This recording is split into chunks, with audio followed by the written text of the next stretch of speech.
nagaa turtii keessan marti akkam jecha guyyaa kaleessaa shororkeessaa 5 irratti tarkaanfiin fudhatame jechuun biiroon bulchiinsa nageenya Oromiyaa ibseera. Dhimma kanaan kan wal qabate akka armaan gadiitti isiniif ibsaa na waliin ta'a. 5 gocha badii uummata irratti gaggeessaa turtus guyyaa kaleessaa tarkaanfii addaa irratti fudhatame jechuu dhaga'ameera. Tarkaanfii godinoota salganiin iyyuu 5 irratti fudhatameen uummanni tasgabbiif boqonnaa argachuu biiroon bulchiinsaaf nageenya Oromiyaa beeksise. Itti aanaa hoogganaan biiroo bulchiinsa nageenya Oromiyaa Koloneel Abbabaa Garasuu turtii Faanaa Broadcasting Corporate waliin godhaniin tarkaanfii qindaa'aa qaamoleen nageenyaa 5 irratti fudhataniin gaarichi akka kanaan dura sodaa nageenyaa hin ta'u jedhanii jiru. Akkasumas godinaalee Gujii lamaan Wallagga Arfan, Shawaa Kaabaa fi Lixa akkasumas Shawaa Bahaatti tarkaanfii fudhatameen garicha qulqulleessuun akka danda'ame Koloneel Abbabaan himaniiru. Garicha qulqulleessuuf gumaachi uummanni qaamolee nageenyaaf taasise olaanaadha.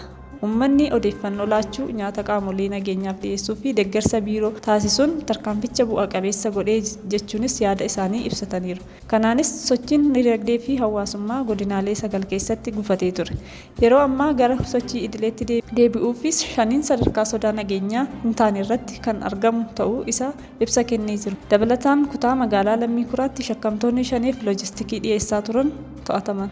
Magaalaa Finfinnee kutaa magaalaa Lammii Kuraa aanaa 9 iddoo addaa Gooroo jedhamutti shakkamtoonni 5f loojistikii dhiyeessaa turan 8 harkaaf harkatti to'atamuu poolisiin beeksisee jira. Shakkamtoonni kunneen uffata seeraa raayyaa ittisa biyyaa, dabtaroota herreegaa, baankiiwwan garaagaraa, ATM fi sanadoota adda addaa waliin to'atamuu ibseera. Namoonni kunneen waliigaltee kireessaa fi kireeffataa malee 8 ta'anii mana tokko keessa jiraachaa turuu ragaan qabatamaan ni mul'isa. Egaa yaa dhaggeeffattoota miidiyaa keenya odeeffannoo wayitaawaa ta'an yeroo yeroon akka isin biraan geenyuuf yeroo mara filannoon keessan miidiyaa Kiiloliyaa ta'u galatoomaa.